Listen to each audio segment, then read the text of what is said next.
Good afternoon, everyone. It's actually morning, right? Yeah. Good morning. So if you asked me 20 years ago, Michelle, what the most expensive commodity in the world was, I would probably say crude oil, diamond or gold. But as technology has become smarter, innovative and disruptive, data is by far the most expensive commodity. Ladies and gentlemen, good morning and welcome to 2024 Trailblazing Tech Conference. My name is Dr. Muktar Bello from the Center of Sustainable Innovation, University of Salford. It's no longer science fiction or a scene from a 007 James Bond movie. We're living it, using it, and if I may say, in it. AI has pervaded every aspect of our lives, from entertainment to healthcare, businesses and agriculture. AI is the new kid in town. It's emerging, disruptive, and most importantly, transforming our lives and businesses. In today's panel, we're diving into the dynamic and intricate realm of AI, where technology, ethics, human impact are increasingly intertwined. Today, we're joined by 4 visionary guests, each a trailblazer in their respective fields of law, enterprise solutions, and disruptive technology. With us today is Michelle, commercial and IT lawyer with expertise in emerging tech. Paul is an enterprise architect expert in the travel and tech sector.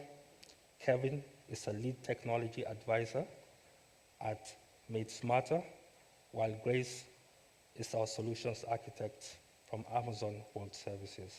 Thank you very much for joining us. So if I may start very quickly with you, Paul, what are the real-life challenges from implementing AI? Thank you. Good morning, everyone. I suppose I'd start saying, actually, it's probably easier than ever to implement AI into your technology and products and so on. You look at what Amazon and Facebook and Microsoft, OpenAI, all these players over the past 12, 24 months have really brought some, I suppose, real easy access ways to bring things into your business and business process.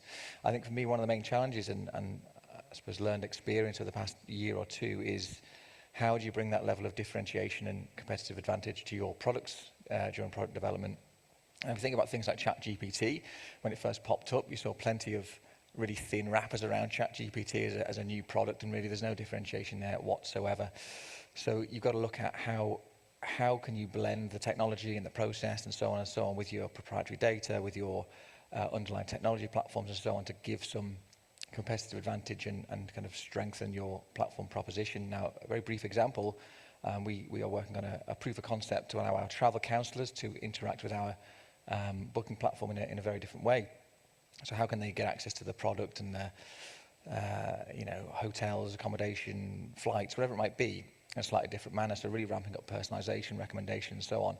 And the trick really is a blend of things like new generative AI, using OpenAI or some of the Amazon Web Services technologies, our proprietary data, which is absolutely key, and really picking out some of the key moving parts across a really broad ecosystem of technologies and data to get the right value. So for me, that's a key challenge when looking at it from a product development perspective. A secondary one, more from a broad business perspective, is I suppose, a business model risk and business model challenge. If we look at travel counsellors, it's a franchisee type business. It's all built around personal relationships and caring more than anyone else in the industry and sector. And it's quite feasible to think that someone could go into something like ChatGPT and they could type in give me a complex travel itinerary for Vietnam and Cambodia and wherever else they wanted to do, and I want to fly from here and fly to there and so on and so on. And you get something back, but obviously there's trust issues and implications and so on. So for us, it's how do we use the technologies that are there and emerging and progressing extremely quickly to augment that experience that the customer feels from our travel counsellors. And for us, it's really about supercharging and turbocharging our agents rather than looking at risk of replacement or anything like that. So it really is along those lines of how do we adopt and bring that in to boost what we already do, I think. Excellent. I mean, Grace, you work for Amazon, one of the pioneers of implementing AI. What do you think some of the challenges are in terms of implementing AI within the services of Amazon? So from a technical perspective, one of the most common challenges, so I actually work mostly with UK airports, but I also work with some of the ports and some of the governing bodies, and before that it was sort of central government. But actually this is a problem we see across a lot of customers, is data.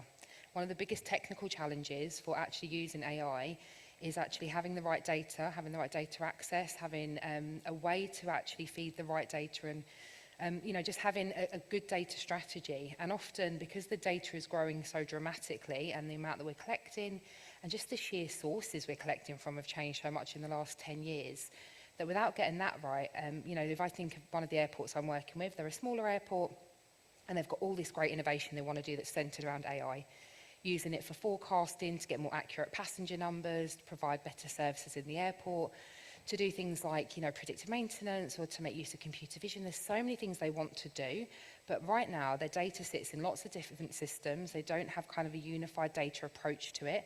And this means that actually, before we can even get them to the point of using AI, they can't actually plug it in, and we need to sort that problem first. And that is a harder conversation to sell to the board and the people that have to sign the checks, because ultimately it doesn't sound as logical. It doesn't kind of have that immediate return on business that maybe an AI project might. I think the second part to that then is that finding the right business value and the return on investment. Surprisingly, well, my customers are sometimes surprised, I guess, that I will really challenge project ideas and keep driving back to, right, but what is the business value? Can you tell me what problem you're solving? Can you actually tell me what the return on investment is? And that might seem strange, because obviously I work in a tech sales company. You might think, well, but you want, you know, people to use your technology. Well, I do, but I want a proof of concept to move into an actual thing that's valuable to a business, so that they continue to grow and continue to want to go on that journey.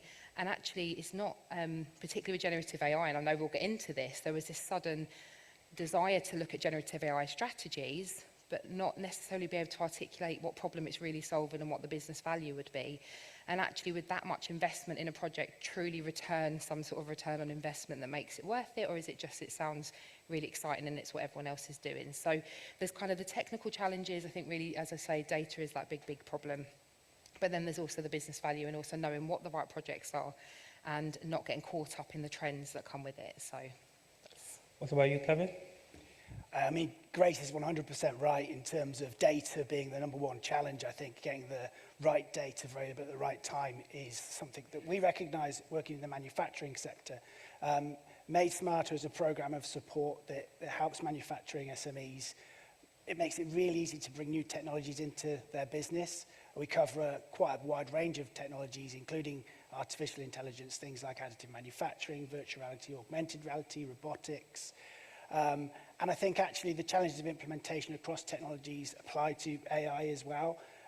In addition to data, I think there's a challenge around understanding the sense of direction that the company wants to take with that technology. So setting a vision, a compelling vision, which gets people on board with that adoption. I think there's a challenge around leaderships, having the right people in your business to lead that change. Because actually, ultimately, if you take the technology aspect out of this, this is about change and change management and moving towards that future state that you want to get to. So, and then I think also probably there's a challenge around measuring success. So, you know, understanding what success looks like so that you know how to adapt as you go on that adoption journey. Michelle, you work in the legal sector, and it's quite interesting coming from a technical background, mentioning some of the challenges they're having. What do you feel is the most important, or rather difficult, challenge you feel it's prevalent within the legal sector? Well, not just in the legal sector, but one of the themes that's coming out from our panel and that we see with our clients is, where do we start? How do we approach this challenge of working out what our use cases are? And once we've worked them out, what do we prioritize? It was coming out so often for us that we actually developed our own AI Navigator tool, so our clients could go in and see where they are on that AI deployment journey. And if they're more novice, they can get some advice around how to prioritize, what are the legal things to think about, and also the commercial pragmatic approaches you might take as a beginner to deploying AI. But even for our more advanced clients on the AI spectrum, how do you monitor the changing landscape? You know, we've got the EU AI Act coming in to force. We've got the UK without one single law, but with all the various regulators now producing guidance on it. If you're a cross-sector business, how do you get through that minefield of legislation, complying, deploying new use cases? It's quite a dramatic landscape to be in, but that was what our tool was designed for, to try and make it more manageable. I mean, earlier, Kevin, you discussed about the different challenges within the manufacturing sector. And with the implementation of AI, what are the impacts you're getting from that particular transformation? Yeah, so I mean, I think it's worth saying, and probably a lot of people say this morning, but you know, AI isn't new, it's been around for a long time, and manufacturing has been using AI for a long time. To give you some examples of applications, manufacturers are using AI with computer vision technology to recognize defects in products, to learn over time to which products to let pass through in terms of quality control. Another common application is in predictive maintenance, so that's augmenting machines with sensor devices, and then using AI technology to recognize if something like something is outside of a normal range, and then notifying the people. They need to be notified so they can take corrective action before the machine will actually fail, and then they'll have machine downtime. So they're really sort of common usages. And then in terms of generative AI, I think in manufacturing, perhaps the pace of adoption has been less than in some other sectors. We are seeing examples of where manufacturers using generative AI to develop code to program machines, machine technology. We're seeing common uses in terms of marketing and PR and developing content for that as well. I think it's more impactful for actually us as a program and how we deliver our support to our customers, because we work in that knowledge sector. So we're developing tools ourselves to help us give better advice. And I think that is probably where we're finding most impact, actually. And Paul, do you think you kind of agree with Kevin that AI has played a very vital role in improving efficiency and also customer satisfaction? Agreed. I think certainly from a productivity perspective, especially the newer forms of generative AI, that there's loads of kind of micro enhancements and productivity boosts that can be taken, as we were talking prior to the panel earlier on. And that's the same for any business, really, not so much travel or otherwise. I think travel more broadly is slightly behind the general tech curve, but as with the hype around AI, everyone has been scrambling to do something with it. So I think use cases is super important. I think more broadly from a travel perspective, the more common use cases will be, I mentioned earlier on, around itinerary planning and how do I kind of automate that trip building experience from a customer perspective. It's not ideal, obviously, from an travel agent position, but again, for the customer. And again, I suppose the younger generations who interact very commonly by text and more commonly by these advanced chat bots, no doubt, as well as the years goes by. We've got to be aware of that, I think, in various industries. I mean, Grace, we're talking about industry with Paul and Kevin. From a more general point of view, do you think AI has impacted the way we do things and if we make decisions based on data from AI? Yeah, definitely. And I think you can take it out of industries and you can talk about pretty much any business, and whether that's public sector and commercial. And I work in the public sector side of Amazon, but I also, my customers kind of span the commercial world. The general idea of business challenges transcend out of industries. So whether it's actually that you've got a customer-facing product or a service that you sell, how you want to improve the efficiencies, how you want to deliver that better, how you want to save cost and optimize the operations, through to actually running a business, right? How your staff and every day are going to be able to use AI to improve the things that they're doing, not having to make manual predictions, being able to make use of that.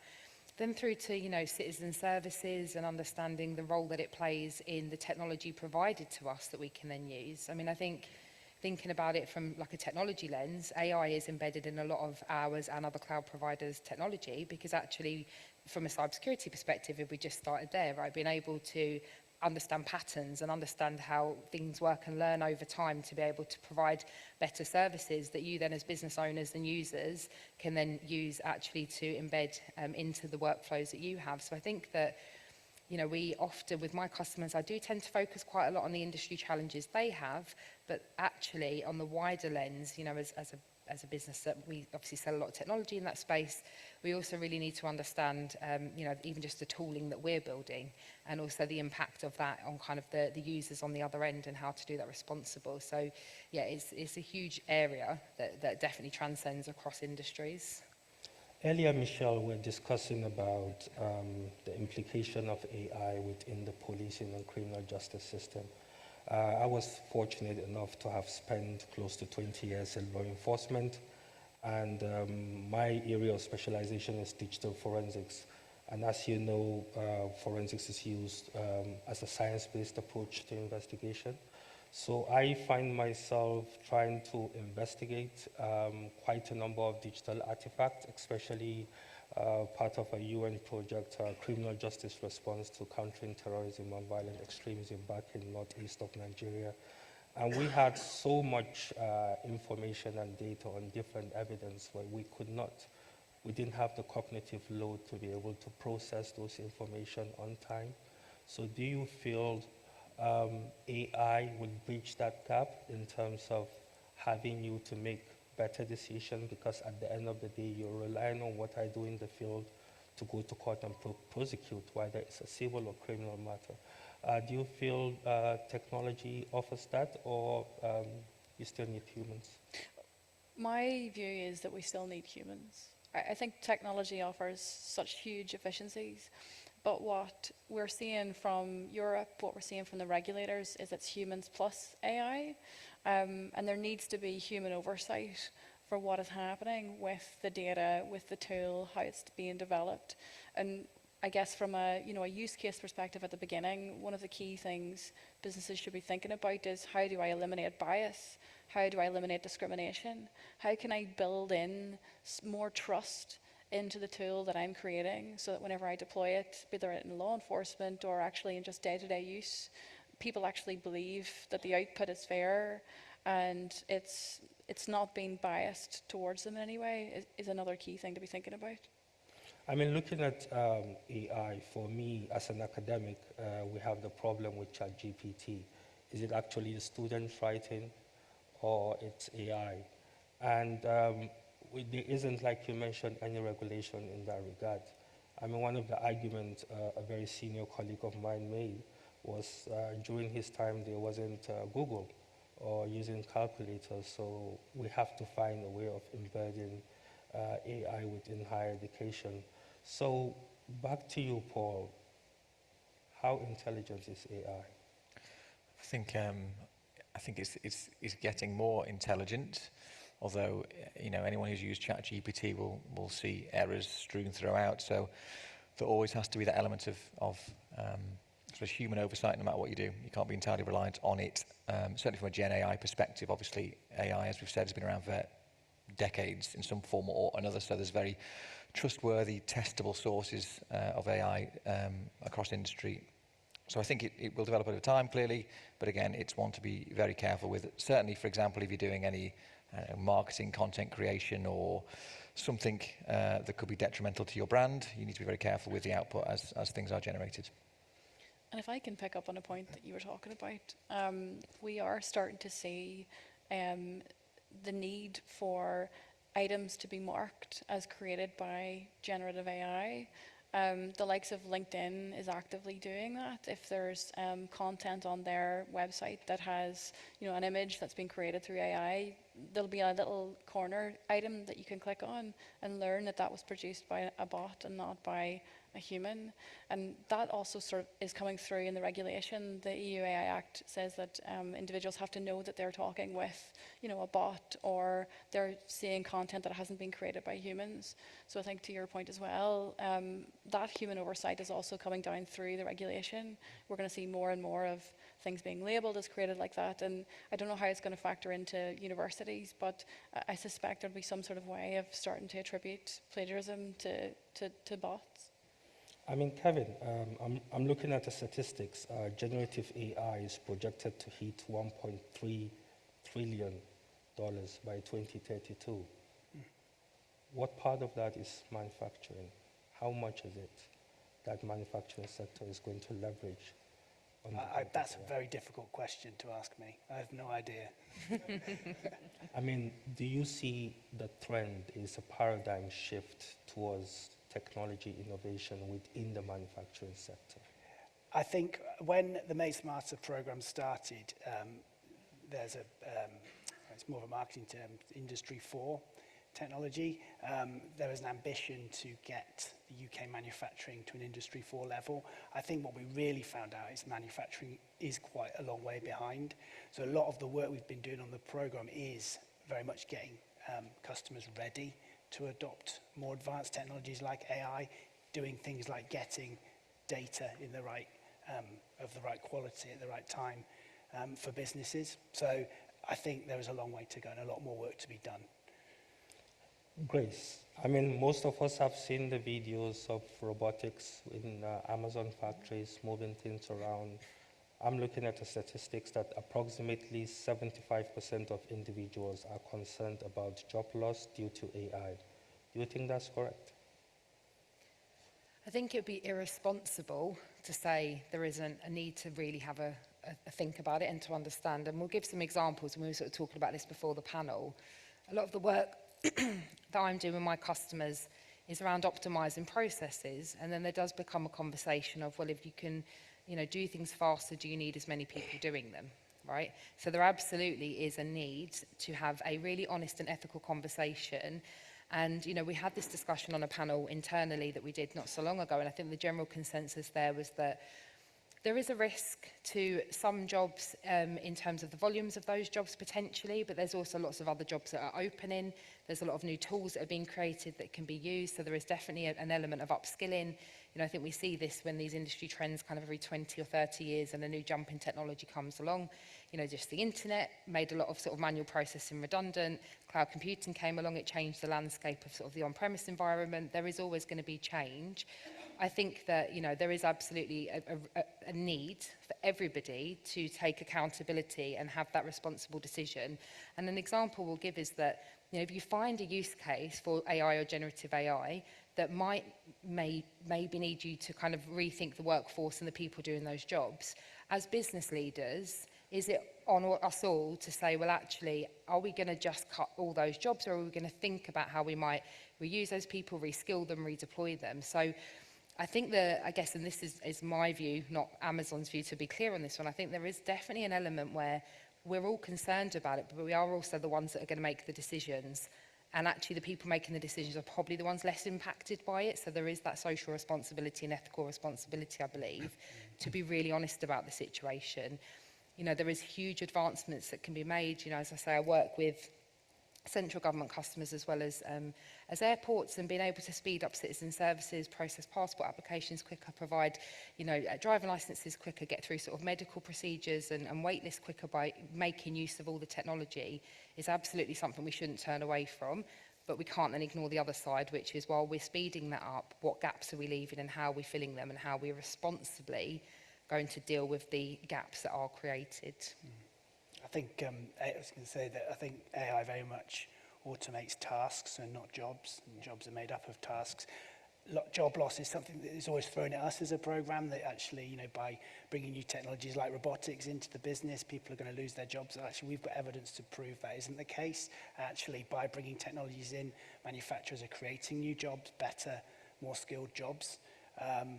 And I think what's interesting about generative AI, though, is that the rate of change, and whereas we've had more time to adapt with other types of technology, with generative AI, it's been so rapid that people are still catching up, I think. Michelle, when you are about to make a decision, you'll make it based on data, right? So coming out this morning, I checked the weather. Even though you might not be from Manchester weather is quite unpredictable. I decided not to wear a suit, but I can assure you in the next 1 hour, it might rain. So my question is the veracity of data and information.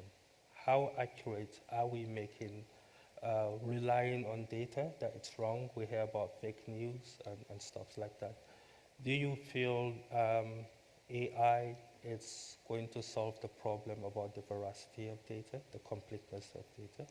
It's a good question, and I guess the angle that I come at it from is data governance and starting to think about what tools are being used and how you're building that AI model. You know, if you think of on a very basic level how AI tools are designed, you've got two pools of data, one's used to train, one's used to verify. And it goes back to this sort of thinking about governance, AI governance, data governance, trying to build in trust, and actually thinking about the building of the tool using data. Is that data reliable to begin with? And I think we've already had sort of those themes. If it's not reliable, how do you get there? What do you bring in third parties? Do you buy in data? Do you cleanse what you have? Do you bring in more knowledge, more skills? And this is this point about new jobs that arise. So I think in terms of AI, it is going to utilize data better, but we are still responsible for making sure that data is right when it's input. With every innovation, you're going to have good and bad and the ugly of it. And one of the things that has come recent with digital transformation is cybersecurity and cybercrime.